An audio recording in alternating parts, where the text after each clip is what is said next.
am the greatest.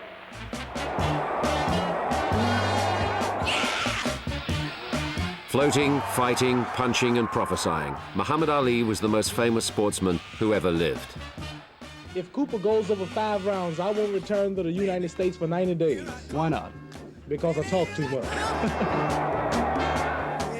But his impact spread far beyond the confines of his chosen athletic arena. The combination of his extrovert personality and his sublime skill made his face more recognizable than that of the Pope or the President of the United States. Introducing from Louisville, Kentucky, here is Muhammad Ali.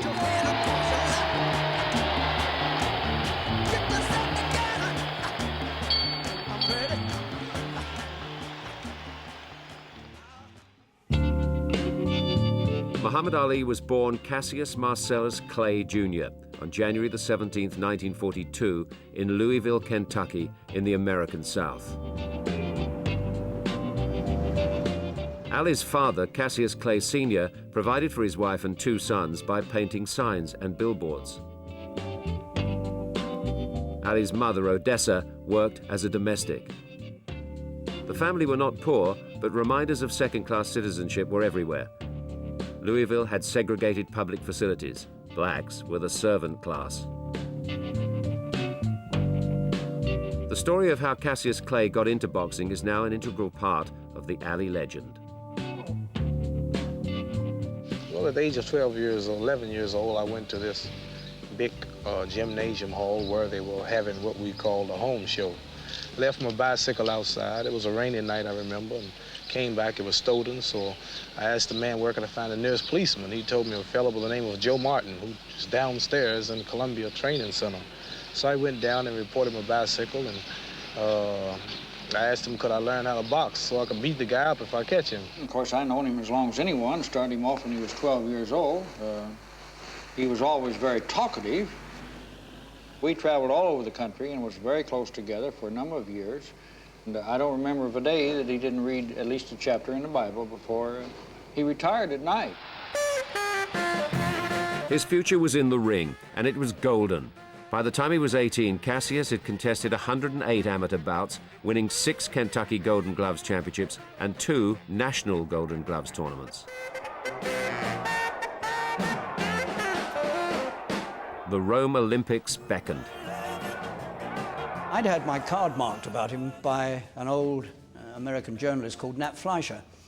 And he said, you might be interested in this kid we got called Cassius Clay. He said, yeah, he could go places. He said, the trouble with him is he's too flashy. Clay skipping in front of him there. Well, what a boxer this Clay is. Cassius Clay made rings around this very talented Polish boxer, so you knew that there was something exceptional there. For 18 years of age, and the size of him, we're going to hear a lot more of this young man, I'd say. Cassius returned home to a hero's welcome. But while still basking in the afterglow of his Olympic success, Louisville's segregation laws hit him smack bang in the face. I went downtown that day, had my big old medal on, and went to restaurants. At that time, black things wasn't integrated. The black folks couldn't eat downtown. And I went downtown, I sat down, and I said, a cup of coffee, hot dog. The lady said, we don't serve Negroes. Just won the gold medal and couldn't eat downtown. I said, something's wrong. Legend has it that Clay threw his medal into the Ohio River in outrage. That was something that was made up to make his autobiography more saleable. Didn't happen. I asked Ali once what happened to the medal, and he said, I don't know, I think I lost it. After his Olympic success, Clay turned professional and teamed up with the trainer who would be in his corner from beginning to end, Angelo Dundee. It was October. I said, let him stay home till after the holidays with the family. So I got a call back 10 minutes later, the kid's coming tomorrow. He wanted to fight. He didn't want to know nothing. This was Ali. When Ali first showed up in the Fifth Street Gym in Miami as a pro, and he was sparring there, and a lot of the old guys sitting around the ring and shaking their heads and saying, no, he doesn't slip punches, he pulls away from him, he never goes for the body, he doesn't do this and he doesn't do that. And Angelo said, look, a bad habit's a bad habit only if it doesn't work. His professional career got off to a winning start in 1961. But pretty soon, Clay added another dimension to the realm of boxing. He was in showbiz. A fellow named Gorgeous George, a wrestler. He said, look at my beautiful silver hair. No man in the world can beat me. I'm the greatest wrestler that ever lived. When I go into that ring, I'm gonna annihilate the bum. I'm beautiful. And that night when Gorgeous George went to the wrestling ring, all the ladies were booing and the people were so mad and the place was full. And at that moment, I said, this is a good idea. Well, my resolutions are to become the youngest heavyweight champion in history. That's nothing new to my fans. They all know that I will be the next heavyweight champion.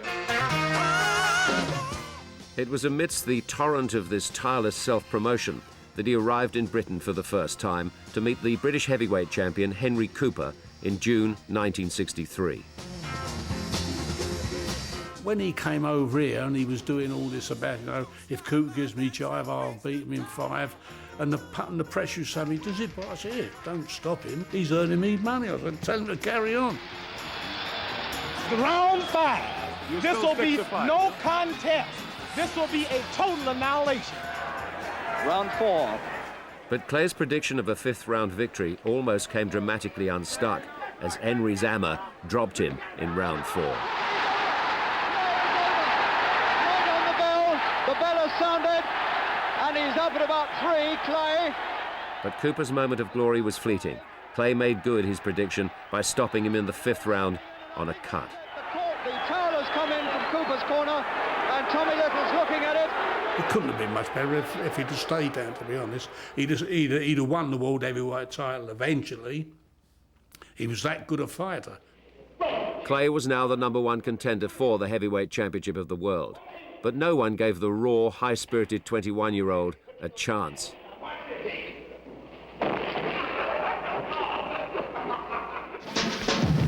The champion was the fearsome Charles "Sonny" Liston.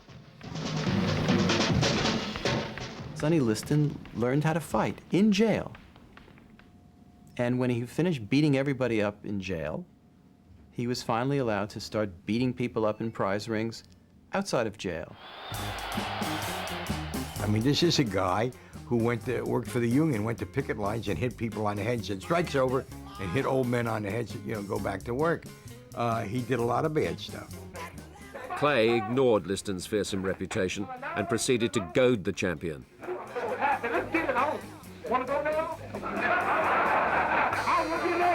Liston could look at you and make you worry about being in the ring with the guy. He was a hell of a fighter. Now I want a clean bout when they order to bring... But Sonny Liston could knock you out with a jab. It was raw, brute force, but it was controlled force. The expectation was that Ali might not last beyond 1 round. But to everyone's astonishment, Clay dominated the early rounds, his speed making the lumbering Liston miss. What can you say about the man except Cassius Clay has amazed the world of boxing tonight. Then, at the end of the 4th round, liniment from Liston's shoulder had got into Clay's eyes. Screwing up his eyes in pain. Oil of wintergreen burns the shit out of you. You get oil of wintergreen, one little tiny drop in the eye. You just think somebody put a brand in there. That's what happened to him. So what I did, I got the sponge, I washed out the eyes, wiped it with a towel. He was shaking his head, take the gloves off, I want to prove the work, the dirty work afoot. And I see the referee coming towards the car and says, get up. Angelo spins him around, and he puts his hand right behind his ass, and he says, run. More drama, more sensations here now. As Clay complains that he can't see properly and he's blinking, and he's got something in his eyes. He held off Liston, got hit, but finally his eyes cleared. Then he returns to the mastery of the ring and wins the fight. Look at this! He's taunting him! He's making a fool of the champion. Now he was hitting him. He was hitting him in the head with combinations, and Ali, even then, had very, very fast hands. It's all Clay again. It's all Clay in his corner at Jubilant.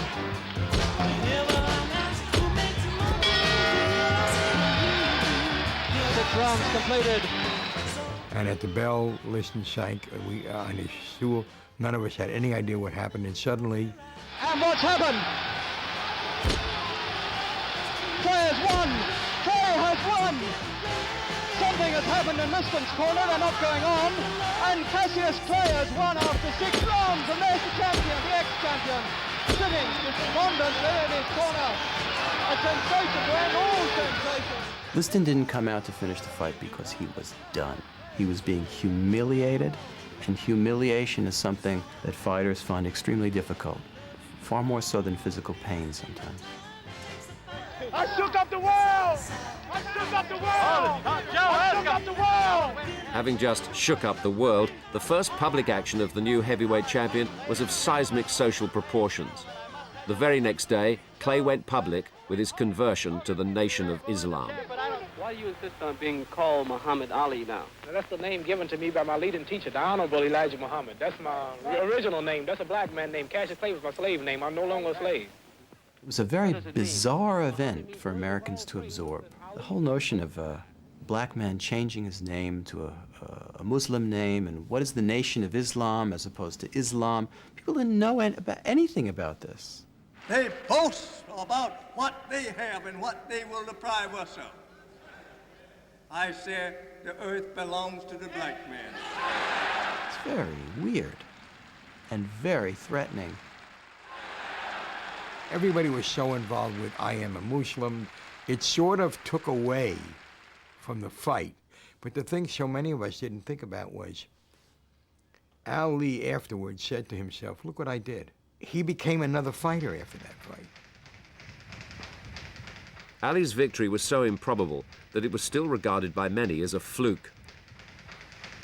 A rematch was set to take place in Lewiston, Maine, in May 1965. The fight begins. Ali's getting loose, he's dancing around. Liston takes some wild swings. Liston, you'll notice, saving his punches until he gets within range. In the first fight, he was trying to throw him from all distances and all angles. He wore him.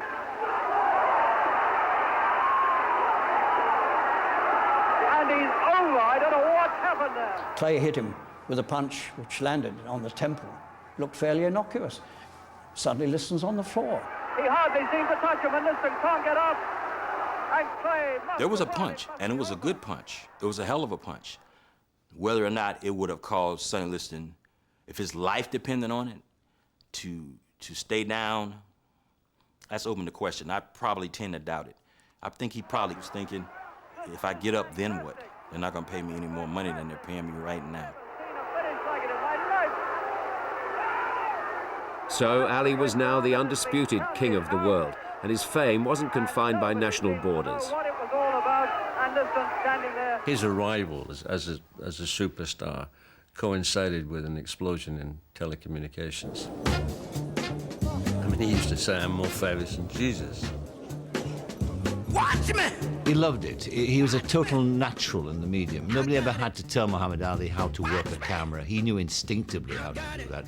Nobody ever told him how to manipulate an interviewer. He knew exactly how to do that. I'm not just a boxer. I'm taught by Elijah Muhammad. I'm educated. Even Oxford University, your biggest seat of learning, offered me a professorship in philosophy and poetry to come here to teach. Black people in this country hasn't got many heroes, as you know. Technology revolution of the age brought him into your living room. Not only was he speaking your language, it brought it home, his articulation of a new concept of blackness with pride. Yet despite the charismatic personality that made him a global star, the cornerstone of Ali's fame remained his remarkable ability in the boxing ring. His fight against Cleveland Williams in November 1966 was a virtuoso performance, the greatest at his greatest. Ali's victory over Williams removed any lingering doubts about his ability as a heavyweight boxer. His sublime skills were to be on display at the Houston Astrodome less than 3 months later, when he signed to fight his former sparring partner, Ernie Terrell. But that promotion soon turned ugly. He was a big, useful heavyweight, and also a brave man, because Terrell refused to call him Muhammad Ali. He kept calling him Cassius Clay. Clay is a member of an extremist group And he used boxing to exploit that group. Of all people, he had to say the name Cassius Clay. Of all people, one of my own kind, a so-called Negro, he's determined to continually call me Clay, knowing that that was a slave name, knowing that that's no longer my name. All through that fight, he kept tormenting Terrell. He kept punching him and then getting in close and saying, "What's my name? What's my name?" This is when Muhammad Ali is at his least sportsmanlike. What's my name? He says it over and over again. I want to know my name. And Terrell goes for him after the bell. Muhammad Ali won on points, but in a way, it wasn't a very good spectacle. And there, look at that face of Terrell. There was spite there from Ali, malice, and it wasn't pleasant to watch. Making every conceivable allowance that boxing is basically a violent affair, that it's not sport, so why bother about sports? His cruel treatment of Terrell was roundly criticised by the media. I still think that that behaviour is an affront to human dignity and that one human being should never inflict it on another. But worse was yet to come. Like all American men, Ali took Army aptitude tests when he was 18, but he'd failed. As the war in Vietnam escalated, more manpower was needed, and the standards were lowered. Without being retested, Ali was now eligible for the draft. When Ali was first reclassified, his concern wasn't so much religious or political as it was personal. Many more athletes. Why me, the heavyweight champ of the world, and ranking me as 1A without testing me in no way? I just can't understand it, and I'm trying to figure it out. Why is it me? Then, as time progressed and his legal defense was formed, he took the position, and I believe that it was sincerely held, that his religious beliefs precluded him from serving in the United States Army. No, I will not go 10,000 miles to help or kill innocent people. Mr. Muhammad Ali has just refused to be inducted into the United States Armed Forces. On the grounds that he is a minister of religion. We feel like what's good for the goose is good for the gander. They should go, the entertainers and the so-called ministers should go too. Do you think there's anything wrong in Muhammad Ali refusing induction? Yes, sir, I certainly do. Why? Because he's no better than the rest of us. Whatever the punishment, whatever the persecution is for standing up for my religious beliefs, even if it means facing machine gun fire that day, I will face it before denouncing Elijah Muhammad and the religion of Islam. I'm ready to die. The establishment's response was swift and severe.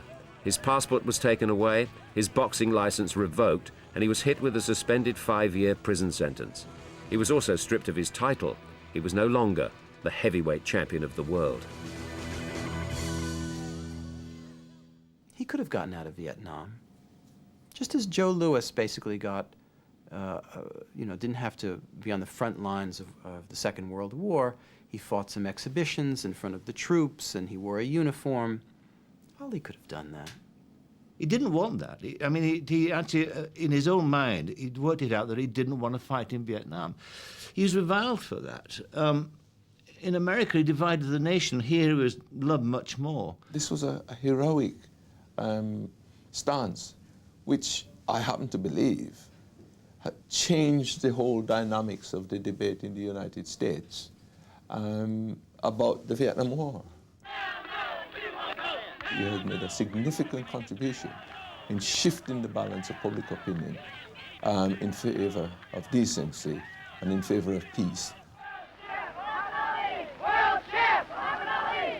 As public opposition to the Vietnam War grew, so did support for Ali. After 3.5 years of tireless lobbying, Ali was finally granted a license to box again in Atlanta, Georgia. He made his ring return in October 1970 against #1 contender Jerry Quarry. Here, after 3.5 years, back to the ring comes Muhammad Ali, the man who calls himself the greatest, and attempting tonight to prove that he's still got it, that he is still the greatest. A quick victory over Quarry was followed 6 weeks later with a hard-fought win over the rugged Oscar Bonavena. Yet despite these wins, it was clear that 3.5 years out of the ring had robbed Ali of his dazzling foot speed. So now we've got a different Ali. We've got a slower about the ring Ali. An Ali whose hand speed is still there. But he's had to change his style. And he's had to lean on fighters, use occasional bursts of the old style, but not as the central part of his fighting being, you know.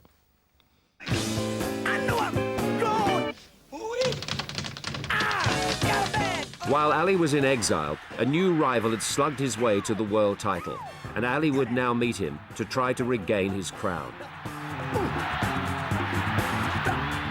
Smokin' Joe Frazier. It was an event. It was not a fight. I don't think it was a fight. The fight was part of it.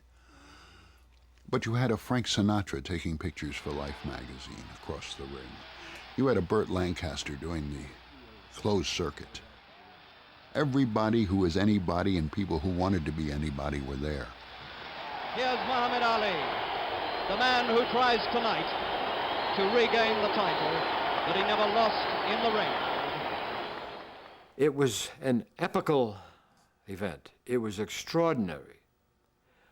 Everybody wanted to see this fight because you had two undefeated heavyweights. You have all the ingredients for the type of event that it turned out to be. Shake hands now, man. Return to your corner. They were both very anxious to get it on. The battle of the champions is about to take place. They dancing fast on the tassels on the shuffle shoes, twirling away. And Frazier gets picked off as he tries to move in, and he's going to have to take a lot of those jabs. What a relentless style this man's got. And he plays about with him. How can a man afford to do this? He was just pitter-pattering. Pitter-patter, pitter-patter, pitter-patter. You know, and he did that for 2 rounds. He could have won those 2 rounds. Good left hooks in play. One of the rare left hooks in the UFC. Now he's giving Frazier a working over, and Frazier goes back for the first time. Ali said, "You know you're in the ring with God." And Frazier said, "Well, if you're God," he says, "you're in the wrong place tonight." Frazier really goes after him, and he's got him with a left hook. He's done it once too often. Clay's in trouble. Round 11. He's hurt. He nearly went down. The left hooks are thundering in. Clay's in real trouble. Oh, there it is! The left hook. Frazier's at last caught up with him.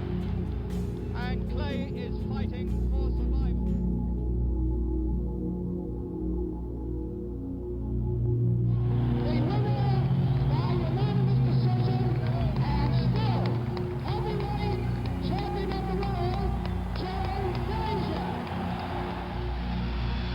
And Muhammad Ali, the former Cassius Clay, is beaten at last. Suddenly the Ali story had gone a bit sour.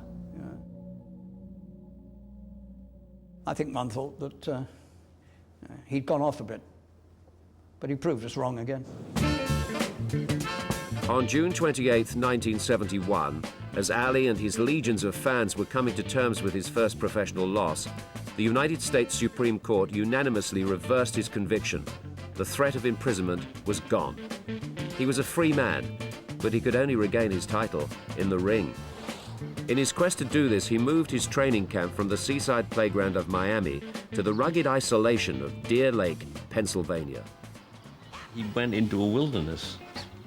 You got that period between 71 and 74 where he had fights, but nobody knows what is going to happen. The fight with Ken Norton, for which he did not train a day. He got very slack and ended up getting a busted jaw. By now, the championship had changed hands, and Ali avenged earlier defeats by beating Norton and Frazier to earn another title shot. But the new champion was a young colossus who looked set to rule the heavyweights for as long as he wanted. Here was Foreman, who was the new ogre of heavyweight boxing. I mean, he absolutely slaughtered Joe Frazier. He lifted him off his feet with an uppercut and beat him beaten him inside 2 rounds. George Foreman was impressive in those days. He was like Liston. He just overwhelmed you and beat you into the canvas. I've heard you say in the past that when the plans for a fight don't go right, you resort to brutality. That's right. Do you think this is likely to be a case where you might need some brutality? Who knows? You really don't know. But I've always got that in store. The big fight venue was set for Kinshasa in Zaire, where the government splashed out $10 million to bankroll the promotion. For their October 1974 Rumble in the Jungle, the boxers were set to receive $5 million each. Ali, who has his wife with him, is received like a king. My fight coming up with George Foreman, I will feel as though he is the stranger coming to our home to fight me in our country. He turned the entire population of Zaire into Ali fans. Now, Foreman had an unwitting hand in that. He gets off the plane with 2 German shepherds, the dogs that the Belgians had used to keep the population at bay.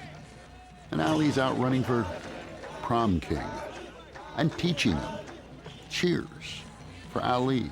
Ali, Boumaier, Ali. Ali, Boumaier, Ali, Boumaier, Ali, Boumaier, Ali, Boumaier. Wait till I get 100,000 of them. Millions worldwide tuned into the Rumble in the Jungle to see whether Ali could regain his crown.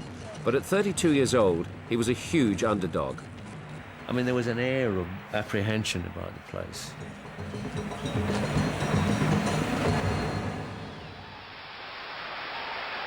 Well, certainly all the sort of Ali crowd. They actually had a plane standing by to fly him to Madrid, to a hospital in Madrid.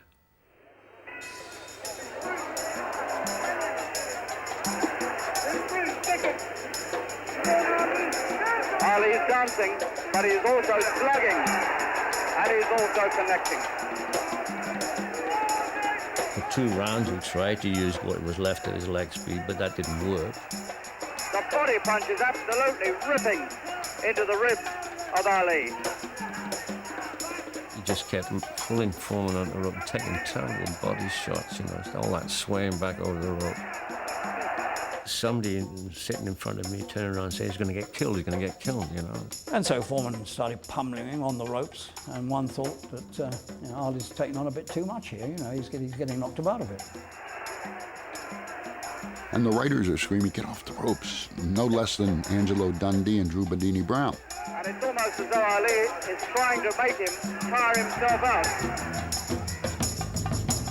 Gradually, you could see the fight changing, starting to go his way, and he was talking to Foreman then, of course. You know, you got another 10 rounds of this sucker or whatever it was, and up, you know. And that's when it became absolutely remarkable. Round after round after round after round, he keeps hitting Ali, and nothing. And they're hurtful. Or is he just letting Foreman But Ali is screaming at him. Is that as hard as you can hit? And see the look on Foreman's face. First unbelieving, and then a frustration. Foreman bites his lips and goes back in and says, what have I got to do to put him down? And suddenly, from leaning back on the ropes,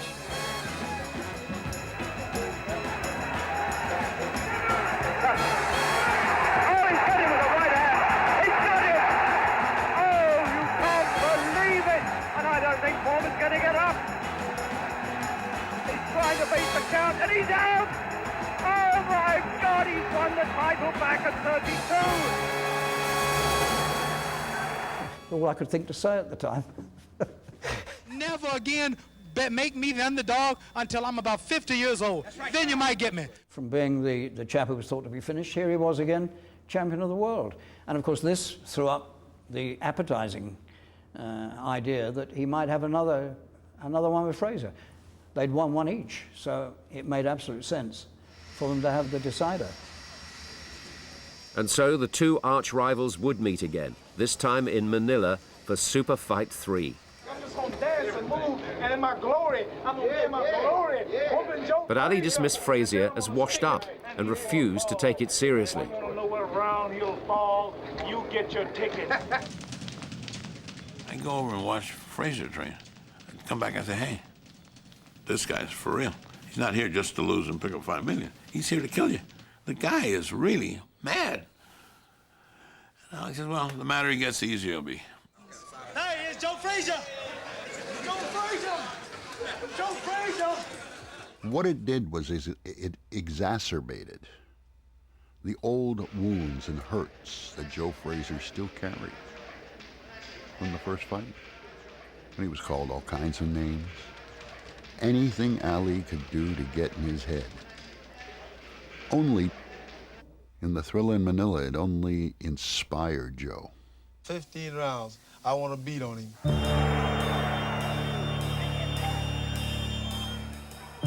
Start of the fight, Ali did what he does best, pop, pop, pop, and he had Frazier in a lot of trouble. And it looked like he was going to knock Frazier out. And over the first 2 or 3 rounds, it looked that way. I don't know when I've seen Ali in as aggressive mood as this, not for years. Frazier never knew how to take a backward step. He was a born attacker, and it is a hard fight. These exchanges are some of the most furious seen in a heavyweight title fight for a long time. Frazier suddenly hit him with a right hand, and Ali stopped in his tracks. And he yelled at him, everybody says you're old, you're finished. And he yells back at him, you talk to the wrong people, and he hit him again with the right hand. And he beat him all to the middle round. And Ali came back around the 10th round and said, I feel like I'm dying. This is a super Frazier tonight.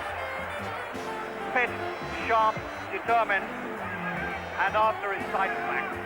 And then Ali just did what Ali does, turned into the champion that wouldn't be beat. Frazier's still up there on his feet, but he's rocking. And he would go with one good punch if Ali could find it. Joe was in real trouble. His hands were down. He was weaving. All Ali had to do was walk 5 feet, 6 feet, and blow on him, and the fight would have been over. Ali could not walk those 5 or 6 feet. That's how much these two guys left in the ring. Joe goes to his corner, and Eddie Futch, in probably the most charitable move ever in a boxing ring, stops the fight. And Eddie Futch is calling it off. It's all over, and Muhammad Ali at the end of the 14th round is a TKO winner. He did it in the end, the hardest fight of his life. Neither of them should have fought after that. Neither of them. Should have been the end of it for both of them. That's it, Muhammad, your champion. But Ali chose to continue, holding the title for 3.5 years before losing and then regaining the heavyweight crown for an unprecedented third time in 1978. Ali went out on top, retiring as 3-time heavyweight champion of the world. He embraced Orthodox Islam and travelled the globe as a goodwill ambassador. But like so many great champions before him, he couldn't resist another shot at glory, despite being 38 years old and the fears of his longtime doctor. I think if you're a close follower of Ali and you watch him closely, then you realize that it's already beginning to happen, because he is not responding rapidly to questions, and he is not as joyful as he used to be, and he doesn't enunciate. It's because I want to be the first man. I am first to do it 3 times with 4-time world champion. Can you imagine 4-time heavyweight champion of the world? The fight was a disaster for Ali. New champion Larry Holmes displayed compassion, but it was still painfully one-sided. After 10 rounds, Angelo Dundee pulled Ali out.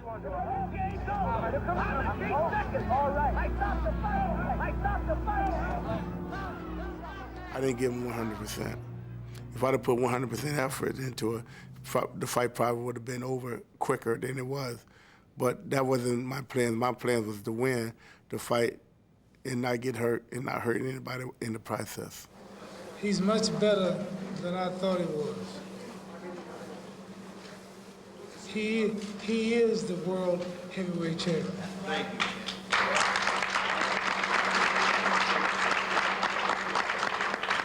but he might not be the greatest of all time. Incredibly, Ali fought once more, losing a points decision. He retired finally in 1981.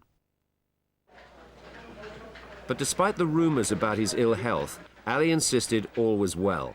And the reason I'm talking to the press, words on point control, all kind of stuff. So I said, I'm not going to dodge the press, because if I do, it might make it look true. None that I'm not boxing. But the press speculation continued. You're looking at the three-time heavyweight boxing champion of the world. It was warm this day, but Muhammad Ali's hands shook. Medical tests finally confirmed the rumors. Ali was suffering from a neurological condition. Watch the halting way he moves now. Ali has some of the symptoms of Parkinson's syndrome, also called Parkinsonism. Ali's symptoms are mild. It is possible, but not yet proven, that head injury could have caused the problem. Ali, in many respects, faded from public view. He continued to make small public appearances, but it wasn't until the 1996 Olympics when he was called upon to light the Olympic flame in Atlanta that he was rediscovered by America. When he lit the Olympic flame, you could not help but be moved and inspired by the sight of this man.